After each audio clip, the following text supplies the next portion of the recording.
ఆంధ్రప్రదేశ్ రాజకీయ క్షేత్రంలో నారా చంద్రబాబు నాయుడు అనే పేరు వినబడగానే ప్రతి ఒక్కరి మనసులో రెండు భిన్నమైన చిత్రాలు మొదలవుతాయి. ఒకరు అపారమైన అనుభవం, దూరదృష్టి, పాలనా దక్షత కలిగిన నీతివంతుడైన పరిపాలనా దక్షకుడు. మరొకరు అధికారం కోసం ఏమైనా చేసే సాంకేతికతను తన రాజకీయ ప్రయోజనాల కోసం వాడుకునే ఈవీఎంల చట్టంలో గెలిచిన దొంగ నాయకుడు. ఈ రెండు తీవ్ర ధృవాల మధ్య చంద్రబాబు నాయకత్వంపై ప్రజల రాజకీయ విశ్లేషకుల చర్చ ఎప్పుడు వేడిగా సాగుతాయి. చంద్రబాబును నీతివంతమైన నాయకుడిగా, ఒక విజన్ ఉన్న వ్యక్తిగా చూసే వర్గం ఉమ్మడి రాష్ట్రంలో సైబరాబాద్ నిర్మాణం, ఐటీ విప్లవానికి ఆయన చేసిన పునాదులు కళ్ల ముందుంచుతుంది. ప్రపంచ నివేదిక తెలుగు రాష్ట్రాల కీర్తిని పెంచడంలో ఆయన చూపిన చొరవ, ఆర్థిక సంస్కరణల పట్ల ఆయనకున్న నిబద్ధత ఎవరూ కాదనలేరు. ముఖ్యమంత్రిగా సుదీర్ఘకాలం పదవిలో ఉండడం, ప్రతిపక్షాల్లో ఉన్నప్పుడు కూడా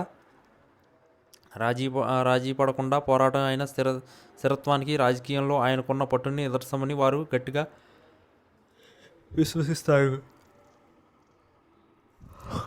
సంక్షేమ పథకాల రూపంలో వాటిని సమర్థవంతంగా అమలు చేయడంలో ఆయన చేసిన పారదర్శకత ప్రయత్నాలను, ముఖ్యంగా వృద్ధులు, మహిళలు ఆర్థిక భరోసా కల్పించడంలో ఆయన పాత్రను ఈ వర్గం ప్రధానంగా ప్రస్తావిస్తుంది.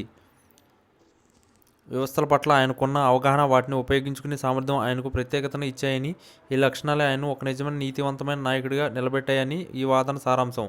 అయితే ఆయనకు వ్యతిరేకంగా ఈవీఎంలతో గెలిచిన దొంగ నాయకుడు అనే విమర్శలు స్పందించే వర్గం లేకపోలేదు. ఇటీవల ఎన్నికల ఫలితాలు వెలువడిన తర్వాత ఈవీఎంల విశ్వసనీయతపై తలెత్తిన అనుమానాలు ఈ వాదన ఊపునిచ్చాయి. భారీ మెజార్టీ కేవలం ప్రజాభిమానంతో వచ్చిందా, లేక సాంకేతిక జోక్యం ఏమైనా ఉందా అనే సందేహాలు బలంగా వినిపించాయి. ఈ విమర్శలు కేవలం సాంకేతిక అంశానికి పరిమితం కాదు. చంద్రబాబు రాజకీయ జీవితంలో ఆపరేషన్ అక్కర్ వంటి ఎత్తుగడలు, ఇతర పార్టీ శాసనసభ్యులను తన పార్టీలోకి చేర్చుకోవడం, అప్పటికే అధికారంలో ఉన్నప్పుడు వ్యవస్థలను తన రాజకీయ ప్రయోజనాలకు అనుగుణంగా వాడుకున్నారనే ఆరోపణలు, ఇవన్నీ ఆయన రాజకీయ నైతికపై సమర్థకగా మిగిలాయి. అధికారాన్ని నిలబెట్టుకోవడానికి ఆయన అనుసరించిన విధానాలు, సంక్షేమాన్ని కేవలం ఎన్నికల ముందు ఆయుధంగా వాడడాన్ని ఆయన అనుసరించిన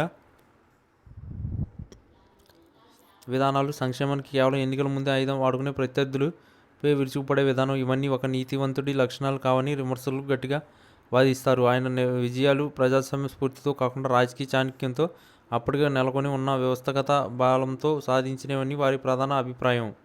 చివరికి చంద్రబాబు నాయకత్వంపై ఈ రెండు విరుద్ధమైన అభిప్రాయాలు కేవలం ఆయన్ని మాత్రమే కాదు, భారతీయ రాజకీయ వ్యవస్థల నాయకత్వం యొక్క నైతికత, ఎన్నికల ప్రక్రియ యొక్క విశ్వసనీయత గురించి విస్తృత చర్చకు దారితీస్తున్న ఈవీఎంల పాత్రపై పూర్తిస్థాయి పారదర్శకతన విచారణ జరిగి అనుమానాలను నివృత్తి అయ్యేంత వరకు ఈ ప్రశ్న రాజకీయ గాలిలో తెలియకూడదనే ఉంటుంది. ప్రజల ఇచ్చిన తీర్పుపై గౌరవించడం ప్రజాస్వామ్యానికి ప్రధానంగా అయినప్పటికీ, వ్యవస్థల పట్ల, నాయకుల పట్ల పెరుగుతున్న అపనమ్మకం చంద్రబాబును నీతివంతుడిగా కీర్తించేలా, లేక దొంగ నాయకుడిగా ముద్ర వేయాలనే సంక్లిష్టమైన చర్చకు ఎప్పటి వరకు సజీవంగా ఉంచుతుంది.